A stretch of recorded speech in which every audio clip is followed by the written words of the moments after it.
Hello बच्चों, लक्ष्य 360 degree classes में आप सभी का स्वागत है। बच्चों, आज की क्लास में हम लोग कक्षा 8 के गणित का जो अभ्यास 1B पढ़ेंगे। तो अभ्यास 1B जो है वो किन सूत्रों पर आधारित है। जैसे अभ्यास बी जो है अंकगणित है, तो अंकगणित के भी कुछ सूत्र होते हैं, कुछ फार्मूले होते हैं।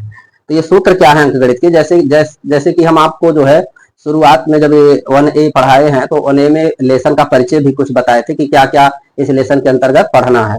तो इस लेसन के अंतर्गत एक पॉइंट हमने बताया था कि परगुणों का जो है अध्ययन इस अध्याय में किया जाएगा। तो जो अभ्यास 1B है, अभ्यास 1B है, वो जो है परगुणों पर आधारित है, जिसमें जो है सबसे पहला परगुण है, आपको स्क्रीन पर दिखाई दे रहा होगा, संवरक परगुण। परिमेय संख्याओं के योग के परगुण में, परिमेय संख्याओं के योग के परगुण में सबसे पहला परगुण है संवरक परगुण। संवरक परगुण क्या है? देखिए, संवरक परगुण किसे कहते हैं, ठीक है ना। तो अगर जो दो परिमेय संख्याओं का योगफल एक परिमेय संख्या प्राप्त हो तो उसे कहते हैं संवरक परगुण, ठीक है ना। अर्थात योग की संक्रिया संवरक परगुण को संतुष्ट करती है, ठीक है ना। फिर दूसरा परगुण है क्रम विनिमय परगुण, ठीक है ना, क्रम विनिमय परगुण। ठीक, परिमेय संख्याओं के योग के परगुण में दूसरा परगुण कौन सा है? क्रम विनिमय परगुण। तो क्रम विनिमय परगुण किसे कहते हैं? क्रम विनिमय परगुण का मतलब होता है, आपको स्क्रीन पर दिखाई देगा क्रम विनिमय परगुण का मतलब। तो क्रम विनिमय परगुण होता है बच्चों, अगर जो दो परिमेय संख्याएं हैं, ठीक है ना, जैसे मान लीजिए दो परिमेय संख्याएं ए और बी हैं, ठीक, इस प्रकार से। जैसे मान लीजिए कि दो परिमेय संख्याएं हैं ए और बी, ठीक है ना, या फिर ऐसे जो है एक परिमेय संख्या ए बटा बी है, ए बटा बी, और दूसरी परिमेय संख्या क्या है? पी बटा क्यू है। ऐसे दो परिमेय संख्याएं हैं। तो जो है क्रम विनिमय परगुण ये कहता है कि अगर जो हम ए बटा बी में पी बटा क्यू जोड़ेंगे तो जो योगफल आएगा वही योगफल अगर जो हम पी बटा क्यू में ए बटा बी को जोड़ेंगे तब भी प्राप्त होगा, ठीक है ना। यानी कि दो परिमेय संख्याओं के क्रम को बदलकर जोड़ने पर योगफल क्या होता है? समान होता है। इसे कहते हैं क्रम विनिमय परगुण, ठीक है ना। तो जो है बच्चों, अर्थात इसका मतलब ये हुआ परिमेय संख्याओं में योग की संक्रिया क्रम विनिमय परगुण को संतुष्ट करती है। इसके बाद में बच्चों यहाँ जो है तीसरा परगुण है सहचर्य, सहचर्य परगुण, ठीक है ना। सहचर्य परगुण क्या है? सहचर्य परगुण ये है बच्चों कि अगर जो कोई भी तीन परिमेय संख्याएं हैं, कोई भी तीन परिमेय संख्याएं हैं, तो उनमें से हम अगर जो, ठीक है ना, देखिए ध्यान से, जैसे यहाँ पर हम लोग जो है अब की बार कितनी परिमेय संख्याएं लेंगे? तीन परिमेय संख्याएं। जैसे एक मान लीजिए पी बटा क्यू हो गया, एक हो गया क्या? आर बटा एस हो गया, और एक क्या हो गया? टी बटा, क्या हो गया? टी बटा यू हो गया, ठीक है ना। ये तीन परिमेय संख्याएं हैं।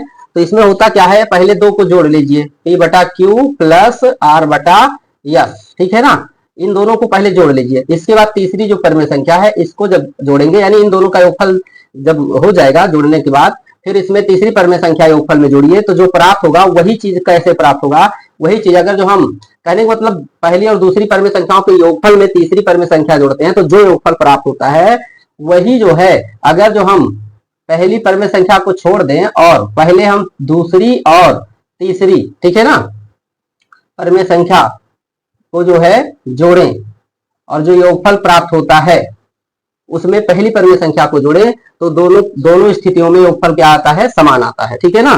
तो इसे कहते हैं योग, जो है योग पर, परिमेय संख्याओं के योग पर सहचर्य परगुण, सहचर्य परगुण, ठीक है ना। अर्थात जो है अतः परिमेय संख्याओं में योग की संक्रिया सहचर्य प्रगुण का पालन करती है, ठीक। इसके बाद में आपका सहचर्य परगुण, तो ये तीन परगुण थे, ठीक है ना। अब तीन परगुण जो थे इस अभ्यास 1B से पहले, तो उसको हमने बता दिया आप सभी को। अब इसके बाद में बच्चों अभ्यास 1B का सवाल हम लोग देखेंगे, ठीक है ना। अभ्यास 1B के सवाल को देखेंगे। तो देखिए, अब अभ्यास 1B के सवाल आपको स्क्रीन पर दिखाई दे रहे होंगे। तो पहले 1B में जो पहला प्रश्न है, लिखा निम्नांकित कथनों में सत्य असत्य बताइए, सत्य आबलिक असत्य बताइए। इसमें जो है पहले प्रश्न में कुल 4 कथन दिए गए हैं, जिनमें जो है चारों कथनों में ये बताना है कि कौन सा सत्य है कौन सा असत्य है। तो चलिए ध्यान से देखिए, इसमें जो पहला कथन है बच्चों, जो पहला कथन है पहले का, देखिए ध्यान से, पहले प्रश्न का जो पहला कथन है ये क्या है, सत्य है। क्यों सत्य है, ध्यान से देखना। यहाँ देखिए लिखा है -4 बटा कितना लिखा है, 5, -4 बटा 5 प्लस में फिर जो है लिखा है -4 बटा 5 और बराबर में क्या लिखा हुआ है, -8 बटा 5।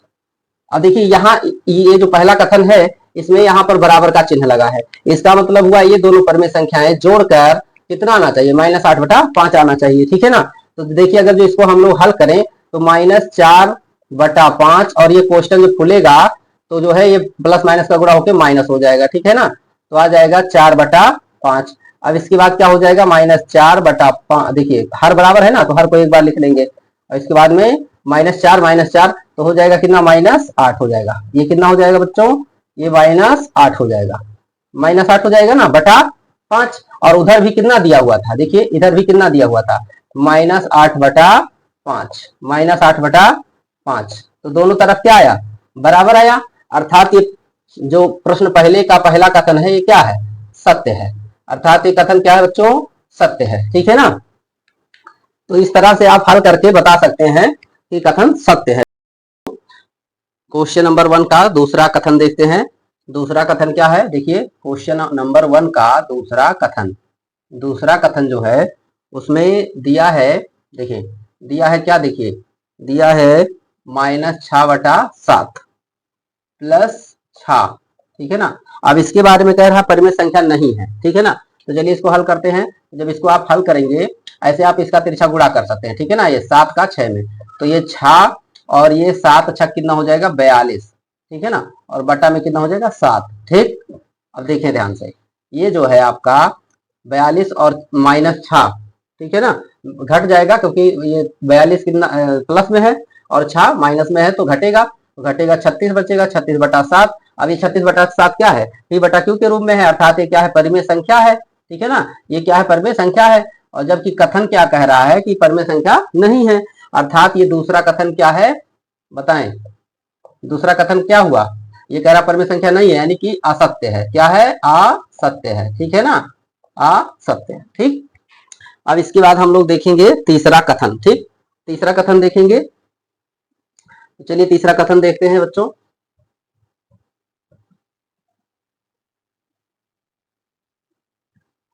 इसमें का जो तीसरा कथन है कह रहा है दो परिमेय संख्याओं, पहले प्रश्न का जो तीसरा कथन है कह रहा है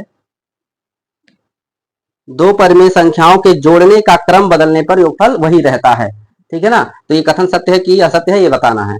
तो देखिए आप जो क्रम विनिमय परगुण पढ़े हैं, हम आपको बताए हैं अभी, तो क्रम विनिमय परगुण यही कहता है कि दो परिमेय संख्याओं का जोड़ने का क्रम बदलने पर योगफल वही रहता है। अर्थात जो तीसरा कथन है वो क्या है, सत्य है। क्या है, सत्य है, ठीक है ना, क्या है, सत्य है। अब इसका उदाहरण लेकर आप देख सकते हैं, जैसे 1/2 जोड़ना है और 3 बटा मान लीजिए 2 जोड़ना है, ठीक है ना। तो इसको जो है अगर जो 1/2 में 3/2 जोड़े या फिर 3/2 में 1/2 जोड़े तो योगफल क्या आएगा, यहाँ भी देखिए आएगा 1 + 3/2 और यहाँ आएगा 3 + 1/2, चूंकि हर बराबर है तो जो है ये क्या हो जाएगा 4/2 और ये क्या हो जाएगा, ये भी 4/2। तो योगफल तो वही आया, क्रम बदलने से योगफल वही आया, अर्थात कथन 3 क्या है, सत्य है, ठीक है ना, पहले प्रश्न का। अब हम लोग देखेंगे कौन सा, कथन 4 इसका। पहले प्रश्न का कौन सा कथन देखेंगे बच्चों, कथन 4। तो पहले प्रश्न का जो चौथा कथन है ये क्या कह रहा है, देखिए 3 परिमेय संख्याओं का योगफल परिमेय संख्या नहीं होती। 3 परिमेय संख्याओं का योगफल परिमेय संख्या नहीं होती। तो देखिए अगर जो हम 3 परिमेय संख्या ऐसे ले लें, एक मान लीजिए ले लेते हैं 4/3, एक ले लिए 5/3, एक ले लिए 7/3, ठीक है ना। यहाँ चूंकि हम हर बराबर वाली परिमेय संख्या लिए, इससे कोई दिक्कत नहीं है, आप असमान हर वाले भी ले सकते हैं, उसमें से थोड़ा काम बढ़ जाएगा कि एलसीएम लेना पड़ेगा। अब ये सब अलग अलग परिमेय संख्या है, ठीक है ना। अब इनका योगफल जो है क्या आएगा, 4 + 5 + 7/3, क्योंकि हर बराबर है तो एलसीएम नहीं लेना पड़ेगा। 4 5 9 7 16, 4 5 9 7 16/3। अब बताइए 16/3 क्या है, p बटा q के रूप में है, तो p बटा q के रूप में है, अर्थात ये क्या है, परिमेय संख्या है। और जबकि ये चौथे कथन में कह रहा परिमेय संख्या नहीं है, इसका मतलब कथन 4 क्या है, असत्य है। क्या है, असत्य है, ठीक है ना। तो जो है इस तरह से क्वेश्चन नंबर 1 पूरा हो जाता है। अब हम लोग देखेंगे क्वेश्चन नंबर कौन सा, 4। अब हम लोग देखेंगे क्वेश्चन नंबर 4, ठीक है ना। तो चलिए बच्चों क्वेश्चन नंबर 2 देखते हैं। क्वेश्चन नंबर 2 में क्या कह रहा है, देखिए कह रहा है निम्नांकित परिमेय संख्याओं को जोड़कर बताइए कि योगफल परिमेय संख्या है अथवा नहीं। तो चलिए क्वेश्चन नंबर 2 का जो है, इसमें 2 सवाल दिया हुआ है, तो क्वेश्चन नंबर 2 का पहला देखते हैं पहले। तो क्वेश्चन नंबर 2 के पहले में क्या है सवाल देखें।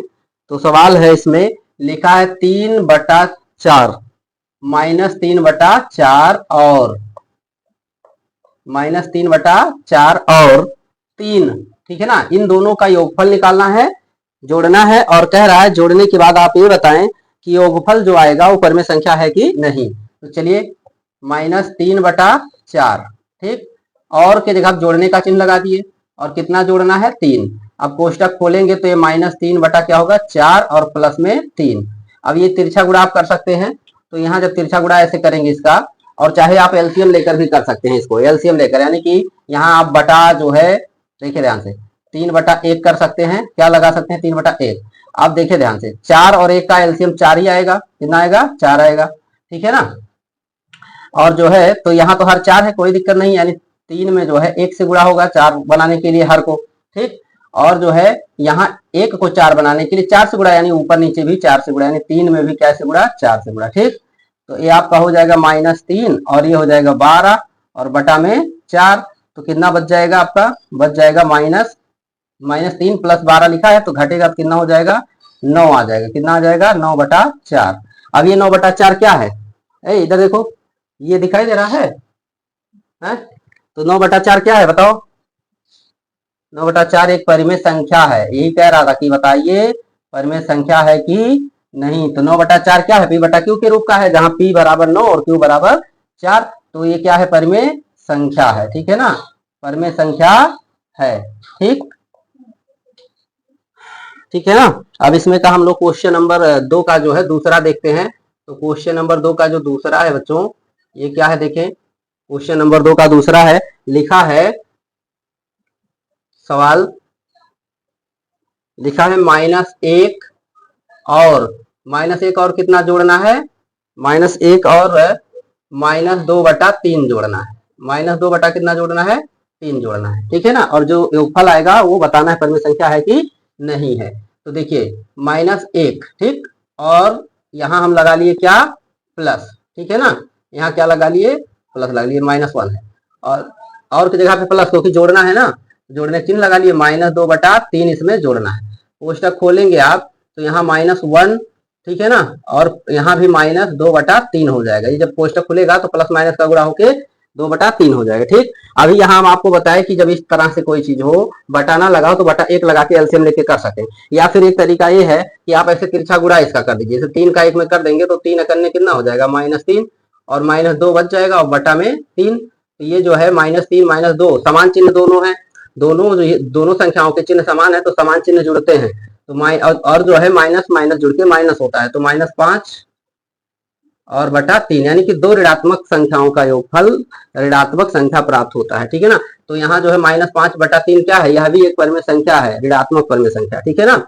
ये क्या है, परिमेय संख्या है, परिमेय संख्या है।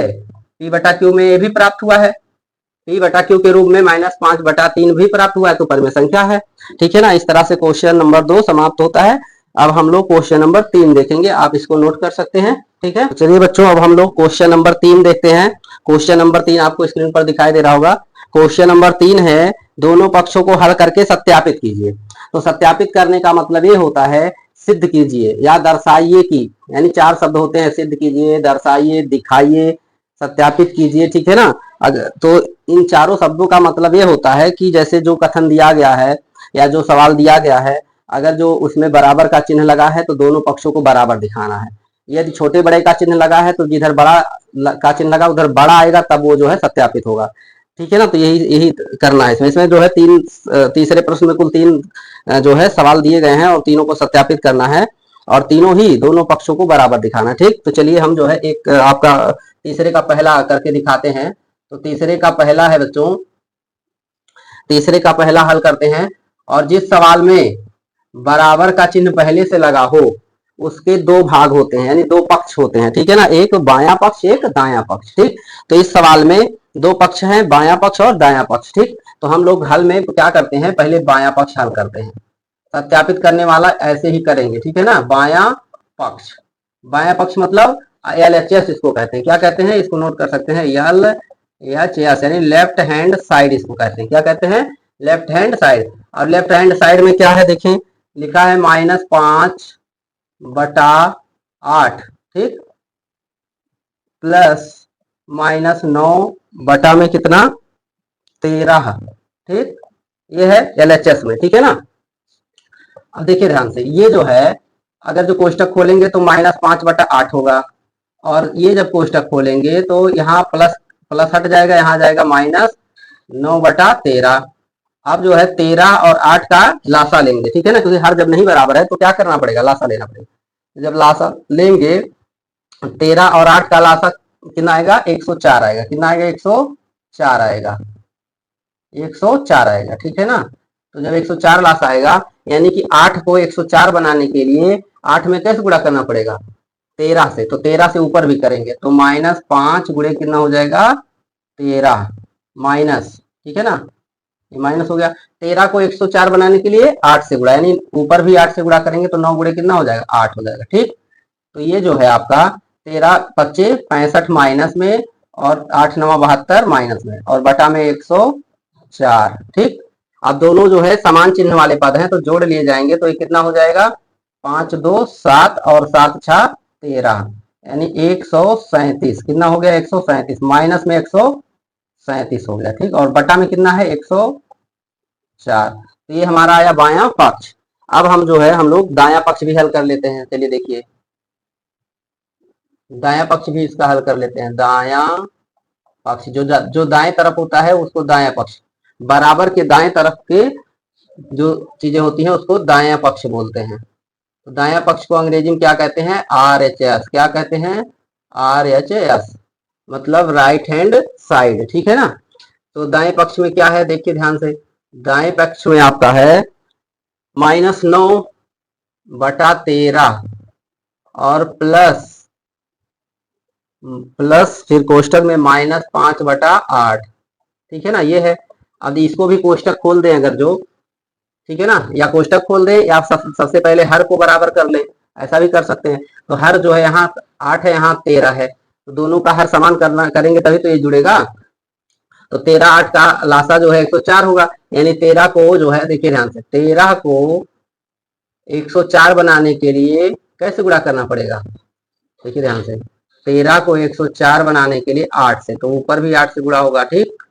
और प्लस यहाँ जो है -5, 8 को 104 बनाने के लिए 13 से गुणा करना पड़ेगा, कैसे, 13 से, तो 13 से ऊपर भी होगा, ठीक है ना, इतना हो जाएगा। और ध्यान दे तो 8 9 कितना होगा, 72/104, ठीक, प्लस ये 13 25 65/104, ठीक है ना। अब ध्यान दे तो -72 और बटा में 104 माइनस 65 में 104, इसके बाद में हर बराबर है तो -72 -65 और बटा में 104, ठीक। तो ये कितना आ गया, -137 और बटा में 104, ठीक है ना। अब देखिए इधर भी -137/104 आया, इधर भी उतने आया, यानी बायां पक्ष का मान भी आया वही, दायां पक्ष का मान भी वही आया। तो आप जो है क्या लिखेंगे, देखिए, क्योंकि बायां पक्ष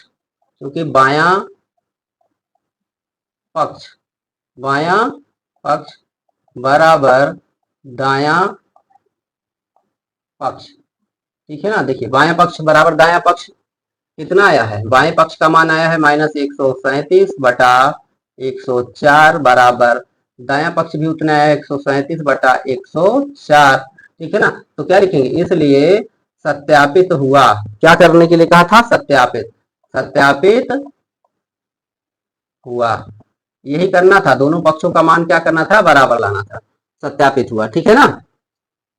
इसी तरह से क्वेश्चन नंबर 3 का अभी 2 सवाल बच रहा सत्यापित करने के लिए, तो इन दोनों सवालों को आप इसी तरह से सेम करेंगे, ठीक है ना। इसको आपके लिए होमवर्क में रहेगा, इसी तरह से सेम करेंगे, ठीक। आप क्वेश्चन नंबर 3 का जो 2 सवाल छोड़ा जा रहा है आप लोगों के लिए, वो स्क्रीन पर आपको दिखाई दे रहा होगा। इन सवालों को क्वेश्चन नंबर 3 का जो पहला बताएं सेम वैसे ही आप सब करेंगे।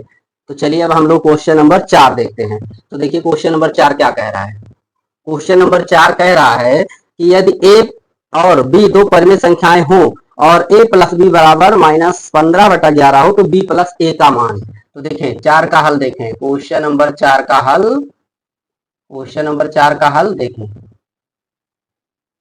क्वेश्चन नंबर 4 का हल देखिए। चूंकि क्या दिया हुआ है, चूंकि दिया है a प्लस बी, ये दो परिमेय ए और बी दो परिमेय संख्याएं हैं जिनका योगफल क्या दिया है, जिनका योगफल दिया है -15/11 और हमें ज्ञात क्या करना है, देखिए ध्यान से ज्ञात करना है, और हमें ज्ञात क्या करना है, ज्ञात करना है b प्लस ए बराबर, ठीक है ना, क्या होगा ये ज्ञात करना है, ठीक है ना। तो देखिए अगर जो जैसे a और b दो परिमेय संख्याएं हैं और उनका योगफल -15/11 दिया है और फिर b प्लस ए लिखा जा रहा है, यानी कि दो परिमेय संख्याओं के क्रम को बदल कर योगफल पूछा जा रहा है। तो क्रम विनिमय नियम क्या कहता है, क्रम विनिमय नियम कहता है कि दो परिमेय संख्याओं का योग क्रम बदलकर जोड़ने पर योगफल समान रहता है, अर्थात जितना a प्लस बी बराबर दिया है उतने ही क्या होगा, b प्लस ए बराबर होगा, ठीक है ना। तो यहाँ पर ये लिख सकते हैं कि जो है क्रम विनिमय परगुण से, ठीक है ना, क्रम विनिमय लिख सकते हैं, क्रम विनिमय विनिमय परगुण से, परगुण क्रम विनिमय परगुण से b प्लस ए बराबर -15/11, क्रम विनिमय परगुण से क्या होगा, b प्लस ए बराबर भी -15/11 होगा, ठीक। तो अब हम लोग अगला क्वेश्चन देखेंगे, क्वेश्चन नंबर 5, ठीक है ना। तो इसको आप नोट कर लीजिए, क्वेश्चन नंबर 5 इसके बाद हम लोग देखेंगे, ठीक। क्वेश्चन नंबर 5 देखते हैं, स्क्रीन पर दिखाई दे रहा होगा क्वेश्चन नंबर 5। क्वेश्चन नंबर 5 में भरना है, क्या है, रिक्त स्थानों की पूर्ति। यार अपनी अभ्यास पुस्तिका में रिक्त स्थानों की पूर्ति कीजिए, ठीक है ना। तो ध्यान से देखें, यहाँ जो 5वें का पहला कथन है, 5वें का पहला कथन, ठीक, पहला सवाल। तो यहाँ कोष्टक दिया है, फिर क्या दिया है, यहाँ देखिए, यहाँ दिया हुआ है हल में, प्रश्न नोट कर लेते हैं। कोष्टक में रिक्त स्थान दिया है, यहाँ क्या दिया हुआ है, रिक्त स्थान दिया है, फिर प्लस लगा दिया और दे दिया कोष्टक में -12 बटा कितना, -12/7, फिर कोष्टक बंद बराबर प्लस 5, कोष्टक में 5 बटा कितना दिया है, -11। अब देखिए इसमें करना क्या है, भरना है, ठीक है ना। तो भरना देखिए, इधर रिक्त स्थान है एक कोष्टक में, तो इसी में क्या भरना है हमें ये बताना है, मतलब यहाँ क्या भरा जाएगा। तो आप ध्यान से देखें, तो यहाँ कौन सा चिन्ह लगा है, सवाल के बीच में लगा है बराबर का चिन्ह, ठीक। जब बराबर का चिन्ह लगा है इसका मतलब इसके दोनों पक्ष क्या होंगे, बराबर होंगे, ठीक है ना। और बराबर होंगे तो जो, अब एक चीज़ और देखेंगे कि यहाँ जो है देखिए दाएं पक्ष में -12/7 है और फिर बराबर के बाएं पक्ष में भी -12/7 है। अब इसके बाद बचती है एक परिमेय संख्या, इसमें 5 बटा -11 और एक ही स्थान यहाँ खाली है, यानी यहाँ क्या होगा, यहाँ 5 बटा क्या हो जाएगा बच्चों, 5 बटा हो जाएगा, यहाँ क्या हो जाएगा, यहाँ हो जाएगा 5 बटा -11 हो जाएगा, ठीक है ना। क्योंकि अगर जो यहाँ बराबर का चिन्ह लगा है तो जब और देखिए परिमेय संख्याओं का क्रम बदलकर जो है बराबर का चिन्ह लगाया गया है, अर्थात यहाँ क्या होगा, 5 बटा -11 होगा। और इसमें कुछ नहीं करना है, बस ऐसे भर देना, ठीक। और इसमें जो आपका दूसरा कथन 5वें का है, 5वें का जो दूसरा मतलब भरना वाला है, ये क्या है, देखिए लिखा है छोटे कोष्टक में, पहले बड़ा कोष्टक लगा, फिर लिखा है माइनस छोटे कोष्टक में 10 और फिर प्लस, फिर यहाँ रिक्त स्थान दिया गया है, क्या दिया गया है, रिक्त स्थान, फिर बड़ा कोष्टक बंद, फिर प्लस छोटे कोष्टक में -7/12 और बराबर में दिया है फिर छोटे कोष्टक में -10 प्लस बड़े कोष्टक में क्या दिया हुआ है, बड़े कोष्टक में दिया गया है 5/6 प्लस छोटे कोष्टक में -7/12, ठीक है ना। ध्यान दें, तो ये तो था पहला जो भरना था, ये क्रम विनिमय परगुण पर था, और जो ये दूसरा भरना है यह साहचर्य परगुण पर आधारित है। तो देखिए ध्यान से, अगर जो हम लोग देखें ध्यान से इसमें, तो 3 परिमेय संख्याएं दाएं पक्ष में दी गई हैं, कितनी परिमेय संख्याएं दी गई हैं, 3 परिमेय संख्याएं दी गई हैं, ठीक है ना। अब इन 3 परिमेय संख्याओं में देखिए ये -7/12 -7/12 मैच कर रहा है, फिर -10 मैच कर रहा है, तो बचा क्या 5/6 बचा। तो यहाँ हम लोग क्या भर देंगे 5/6, यहाँ भर देंगे 5/6। बस ये हो जाता क्वेश्चन पूरा। तो ये 5वां क्वेश्चन आपका पूरा हो गया, इसको आप नोट कर सकते हैं, ठीक है ना। तो चलिए बच्चों क्वेश्चन नंबर 6 देखते हैं। क्वेश्चन नंबर 6 में 2 सवाल है और कहा है सरल कीजिए, आपको स्क्रीन पर दिखाई दे रहा होगा। तो चलिए 6वें का हम लोग पहला हल करते हैं। 6वें का पहला हल करते हैं। 6वें का पहला क्या है देखिए ध्यान से। 6वें का पहला है 3/4 प्लस छोटे कोष्टक में है -8/9 और फिर प्लस 5/8। इसको क्या करना है सरल करना है। सरल करना है का मतलब जो इसको जोड़ना है, उपफल करना है, ठीक है ना। तो सबसे पहला काम हम लोग क्या करेंगे, सबसे पहला काम आप 3/4 नोट कर लिए और एक कोष्टक खोलेंगे तो प्लस का माइनस पे बुरा होगा, माइनस हो जाएगा 8/9। इसके बाद यहाँ 5/8 उतर जाएगा, ठीक है ना, इसे उतार दिया जाएगा। अब ध्यान से देखिए तो यहाँ जो है हर बराबर नहीं है, तो हर नहीं बराबर तो हर को क्या करेंगे बराबर, और हर को बराबर करने के लिए क्या करते हैं लासा लेते हैं, हर का लासा। तो 4, 9 और 8 का लासा क्या हो जाएगा ध्यान से देखें, तो हो जाएगा आपका 4, 9, 8 का लासा जब आप निकालेंगे तो 72 आएगा। चलिए दिखा देते हैं निकाल के। 4, 9, 8 का लासा 2 से काटेंगे, 2 दूना 9 नहीं कटेगा, 2 चौके, फिर आप जो है 2 से काटेंगे 2 कन्ने और 9 नहीं कटेगा, 2 दूना, फिर 2 से काटेंगे तो 1 और 9 उतर जाएगा, फिर 2 कन्ने, ठीक है ना, ठीक। तो 2 यहाँ 2 कन्ने। अब 3 से काटेंगे, 3 त्रिका 9, फिर 3 से काटेंगे 3 कन्ने 3, एक आ गया। आप गुणा करें तो 2 दूना 4, 4 दूना 8, 8 तिरिक 24, 24 यहाँ 72। तो क्या आया लासा, लासा आया 72, ठीक है ना। तो लासा क्या आया 72 आया, ठीक। अब सभी जो पर में संख्याएं हैं तीनों, सबके हर को क्या बनाना पड़ेगा 72, ठीक है ना। तो देखिए जैसे ये 3 बटा कितना है 3/4 है, 3/4 है। अब इसको अगर जो हमें 72 बनाना हो तो कैसे गुणा करना पड़ेगा 4 में 18 से, तो 18 चौक कितना हो जाएगा 72, तो ऊपर भी 18 से गुणा करेंगे, ठीक है ना। यहाँ फिर माइनस है, फिर ये 8 बटा कितना है 9 है, 8/9, 9 को 72 बनाने के लिए 8 से गुणा करेंगे तो यहाँ भी 8 से गुणा होगा, फिर प्लस 5/8 है, ठीक है ना, 5/8 है। 8 को 72 बनाने के लिए 9 से गुणा, तो ऊपर भी 9 से गुणा, ठीक। इसको मिटा देते हैं जो लासा हम लोग निकाले हैं, ठीक। चलिए अब जो है 18 तिया कितना हो जाता है 54 बटा कितना 72 माइनस 8 8 64 बटा 72 प्लस 5 9 45/72। अब देखिए ध्यान से, ये जो है 54 माइनस 64 प्लस 45, तो कितना बटा में 72, हर बराबर हो गया, ठीक है ना। अब इसके बाद में आप इसको लिख सकते हैं, ध्यान से देखिए, यहाँ लिख दे रहे हैं एक लाइन, ये देखें इसमें जो है 54 और 45 जोड़ा जाएगा, क्योंकि सजातीय जो चिन्ह वाले होते हैं यानी कि प्लस प्लस वाला जुड़ेगा, तो हो जाएगा 54 और 45 कितना हो जाएगा 99, 54 45 99, 4 5 9 4 5 9 और माइनस 64 बचा हुआ अभी, माइनस 64 बचा हुआ बटा में 72। अब देखिए ध्यान से, ये जो है घटाएंगे जब इसको, जब आप घटाएंगे 99 में से 64, तो 9 में से 4 निकला 5 और 9 में से 6 निकला 3, तो 35 बटा कितना आया 72, ठीक। 35/72 यही आंसर हो गया इस सवाल के लिए, ठीक। यही सवाल के लिए आंसर हो गया 35/72, ठीक। अब जो है हम लोग 6वें का कौन सा देखेंगे, दूसरा, 6वें का दूसरा, ठीक। 6वें का दूसरा देखेंगे।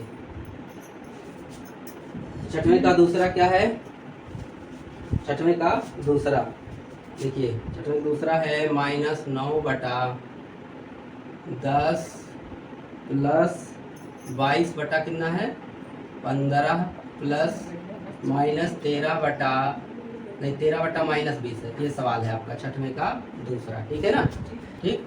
अब 10 15 20 का लासा आप निकालेंगे तो कितना आएगा 60 आएगा, इसका लासा कितना आएगा 60 आएगा, ठीक है ना। अब की बार थोड़ा सा अलग तरीके से बता रहे हैं, जैसे यहाँ पर क्या किया लासा निकाले और लासा जितना आया, जैसे 72 आया, तो ये सभी भिन्नों के हरों को 72 बनाए, ठीक है ना। वही काम किया जाता है, थोड़ा सा शॉर्टकट इसमें बताते हैं।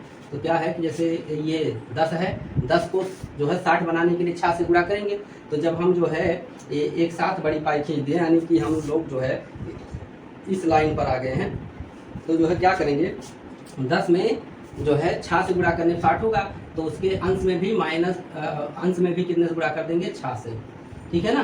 तो इतना हो जाएगा। फिर आपका ये जो है 15 को 60 बनाने के लिए कैसे गुणा करना पड़ेगा 4 से, तो यानी 22 में कैसे गुणा कर देंगे 4 से। फिर 13 को जो है 13 को 60 बनाने 20 को 60 बनाने के लिए 3 से गुणा होगा, यानी 13 में कैसे गुणा करेंगे 3 से। तो ये जो है आपका 9 छक्का कितना हो जाएगा 54, और 22 चौका कितना हो जाएगा 88, और 13 तिया कितना हो जाएगा 39, और बटा में क्या हो जाएगा 60, ठीक है ना। अब जो है क्या करेंगे, ये जो है आपका यहाँ देखिए, यहाँ पर 54 45 जुड़ा था क्योंकि दोनों का चिन्ह क्या था प्लस था, और यहाँ पर जो चिन्ह समान चिन्ह वाले पद हैं उनको जोड़ा जाएगा, तो -39 -54 जोड़ दिया जाएगा। तो ये आपका कितना हो जाएगा, ध्यान से देखो 9 4 13, ठीक, और 5 और 3 8, एक 9 हो जाएगा, तो -93 हो जाएगा ये, -93 और +88 और बटा में 60। इसके बाद ये घटेगा, एक माइनस हो गया प्लस हो गया, तो 88 5 93 यानी -5 बटा 60, ठीक है ना, -5 बटा 60। तो जो है देखिए घटाने में बड़े वाले का चिन्ह लगता है, तो माइनस वाला बड़ा वाला पद माइनस में है, तो घटाने जो बचेगा माइनस में बचेगा। अब ये कट भी रहा है तो इसको काट सकते हैं, तो 5 एकन्ने 5, और 5 से 12 बार में कट जाएगा 60, तो आ जाएगा आपका सीधा सीधा आंसर -1 बटा 12, ठीक है ना। तो इस तरह से क्वेश्चन नंबर 6 का 2 सवाल था, दोनों पूरा हो गया। चलिए क्वेश्चन नंबर 7 देखते हैं। क्वेश्चन नंबर 7 आपको स्क्रीन पर दिखाई दे रहा होगा। क्वेश्चन नंबर 7 में कह रहा है निम्नांकित को योग की संक्रिया के परगुणों का प्रयोग करके हल कीजिए। तो आप जो है कुल 3 परगुण पढ़े हैं, जो जिसमें पहला है समरक परगुण, और दूसरा है क्रम विनिमय परगुण, और तीसरा है सहचार्य परगुण, ठीक है ना। तो इन्हीं तीनों परगुणों में से जो परगुण लागू हो उसी का प्रयोग करके जो है क्या करना है, जो है योगफल ज्ञात करना है, ठीक है ना। तो इसमें जो पहला सवाल आपका है, ये 3 परमेय संख्याएं दी गई हैं, तो 3 परमेय संख्याएं किस परगुण में लागू होती हैं, 3 परमेय संख्याओं पर सहचार्य परगुण लागू होता है। तो हम लोग पहला सवाल जो है सहचार्य परगुण से करेंगे, और दूसरा सवाल क्रम विनिमय परगुण, यानी उसमें कुल मिलाकर उसको भी मतलब सहचार्य परगुण से कर सकते हैं, लेकिन उसको हम लोग क्या करेंगे क्रम विनिमय परगुण में जो है दो परमेय संख्या या समरक परगुण का भी प्रयोग कर सकते हैं, समरक परगुण, ठीक है, समरक परगुण का प्रयोग करके करेंगे। तो चलिए क्वेश्चन नंबर 7 का जो आपका क्वेश्चन नंबर 7 का जो पहला है, क्वेश्चन नंबर 7 का जो पहला है देखिए क्या है। क्वेश्चन नंबर 7 में पहला सवाल है 3/7 प्लस कोष्टक में -5/14, और फिर प्लस में क्या लगा है -11/14, ठीक है ना, ये है। तो इसमें क्या करेंगे, इसमें 3/7 इसको हम लोग अलग रख लेते हैं ऐसे, और इसके बाद बड़े कोष्टक का इस्तेमाल करेंगे इसमें, और 5/14 लिख लेंगे, फिर प्लस -11/14। ये कौन सा परगुण है, ये है परगुण सहचार्य परगुण, ठीक है ना। यहाँ लिख सकते हैं सहचार्य परगुण से, सहचार्य परगुण से, ये सहचार्य परगुण से हो गया, ठीक है ना। ये चीज कैसे हुआ, सहचार्य परगुण से। अब जो है 3/7 प्लस, अब देखिए ये कोष्टक आप जब खोलेंगे तो -5/14, और यहाँ भी माइनस क्या हो जाएगा 11/14, ठीक है ना। इसके बाद में क्या होगा 3/7 प्लस ये आपका हर बराबर है, तो -5 और -11 और बटा में 14, हर बराबर, तो एलसीएम लेना नहीं पड़ेगा, ठीक है ना। तो ये आपका क्या हो जाएगा, यहाँ लिख लेते हैं थोड़ा सा, तो 3/7 और ये आपका आ जाएगा -16, कितना आ जाएगा -16/14, 11 5 16 हो जाता है जुड़ के। इसके बाद में आपका ये 3/7 और माइनस हो जाएगा जब ये कोष्टक खुलेगा, 16 कितना 14। इसके बाद ध्यान दें तो ये 7 14 का एलसीएम कितना होगा 14 होगा, ठीक। और 7 को 14 बनाने के लिए 2 से गुणा, तो अंश में कितने से गुणा करेंगे 3 में 2 से, -14 में 14 को 14 बनाने के लिए 1 से गुणा करना पड़ेगा, यानी 16 एकन्ने 16 हो जाएगा, ठीक है ना। या ऐसे लिख सकते हैं 16 × 1, ठीक। तो यहाँ और आगे थोड़ा सा लिख देते हैं, ये आपका हो जाएगा 6 - 16, 6 - कितना हो जाएगा 16/14, ठीक है ना। 2 3 6 और 16 करने 16, ये 1 है, तो कितना बचा घटाने पर? घटाने पर बचेगा आपका -10 और बटा में 14, और इसको अगर जो आप काट देंगे तो आ जाएगा -5/7। ये आंसर हो जाएगा। ये क्या हो जाएगा? आंसर हो जाएगा। ठीक है ना।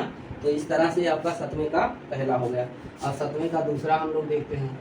7वें का दूसरा, 7वें दूसरा क्या है? प्रश्न संख्या 7 का दूसरा। प्रश्न संख्या 7 का दूसरा है 2/5 प्लस छोटे कोष्ठक में -8/-3, फिर प्लस छोटे कोष्ठक में 4/-5, फिर प्लस छोटे कोष्ठक में -2 कितना है? 3। ठीक। तो इसको कैसे करेंगे? इसको समरक परगुण या फिर इसको जो है साचार्य परगुण से भी कर सकते हैं। साचार्य परगुण में जो है 3 पर में संख्या होती है, 2 एक साथ लेते हैं, तो 2 इसको भी साचार्य परगुण से कर सकते हैं, 2 एक साथ ले सकते हैं। ठीक है ना। अब देखिए इसमें यहाँ लाइन खींच देते हैं। ये इधर का सवाल हो गया, ये इधर का हो गया। ठीक है ना। अब देखिए ये जो है जो 2/5, 5 जो हर 5 जिसका है, जैसे इसका है, इसका हर 5 है। ठीक है ना। 4 माइनस क्या है? 5 है। ये दोनों एक साथ ले लेते हैं। ठीक। समान हर वाले परिमेय संख्याओं को एक साथ ले लेते हैं। फिर क्या है? ये दूसरा वाला है -8/-3 और प्लस -2/3, ये एक साथ ले लेते हैं साचार्य परगुण से, इसी परगुण से। ठीक है ना। अब जो है क्या करेंगे? अब ध्यान दें, अब क्या करना है? अब जो है ये कोष्ठक जो है, ये कोष्ठक देखिए 2/5 और एक कोष्ठक खोलेंगे तो माइनस में आ जाएगा 4/5 प्लस। ठीक है ना। यहाँ क्या हो जाएगा? ये देखिए माइनस माइनस डबल है आंसर में, तो इसको हम लिख सकते हैं 8/3, कट गया माइनस माइनस, और यहाँ आ जाएगा आपका माइनस, तो 2 क्या हो जाएगा? 3। ठीक। अब देखिए ध्यान से, हर बराबर है ना, तो लासा नहीं लेना पड़ेगा, तो 2 - 4/5 ये हो गया, और प्लस में ये हो जाएगा 8 - 2। यहाँ भी आप बड़ा कोष्ठक ही लगा लें, सही रहेगा। तो जो है ये आपका ये हो गया बटा में 3। ठीक है। अब देखिए ध्यान से, ये आपका क्या बचा? अच्छा यहाँ लिख देते हैं थोड़ा सा, तो ये आपका हो गया -2/5 प्लस, ठीक, यहाँ क्या बचा? 6/3। ठीक है ना। ये हो गया। अब इसके बाद में जो है ये जब कोष्ठक खोलेंगे तो -2/5 प्लस 6/3। अच्छा दोनों का 5 और 3 का लासा क्या होगा? 5 और 3 का लासा लघुत्तम समापवर्त 15। कितना होगा? 15। तो जो है 5 को 15 बनाने के लिए 3 से गुणा करना पड़ेगा, यानी -2 में कैसे गुणा होगा? 3 से। फिर प्लस 3 को 15 बनाने के लिए 5 से, यानी 6 में कैसे गुणा होगा? 5 से। तो ये कितना हो जाएगा? ध्यान दें, -6 हो जाएगा 2 तियाँ, और 6 बच्चे कितना हो जाएगा? 30। तो बचेगा क्या यहाँ? -6 प्लस 30/15। तो ये जो है आपका 6 घट जाएगा 30 में से, तो 24/15। और इसको अगर जो काट देंगे तो 3 से काटेंगे, 3 × 8 = 24 और 3 × 5 = 15। ये आंसर हो जाएगा। ठीक है ना। तो इस तरह से क्वेश्चन नंबर 7 का हल भी पूरा हो जाता है, और इस अभ्यास में केवल 7 प्रश्न ही थे। तो जो है ये अभ्यास समाप्त होता है। तो बच्चों अगर जो वीडियो अच्छा लगा, आपको सारे सवाल समझ में आए, तो वीडियो को लाइक शेयर जरूर करिएगा, और जो भी लोग चैनल पर नए होंगे चैनल को सब्सक्राइब कर लेंगे, ताकि आपके क्लास से संबंधित जो भी वीडियो अपलोड किया जाएगा उसका नोटिफिकेशन आपके पास सबसे पहले पहुंचेगा। तो इसलिए चैनल को जरूर सब्सक्राइब कर लीजिएगा। चलिए मिलते हैं अगले वीडियो में अगले अभ्यास के सवालों के साथ। तब तक के लिए धन्यवाद।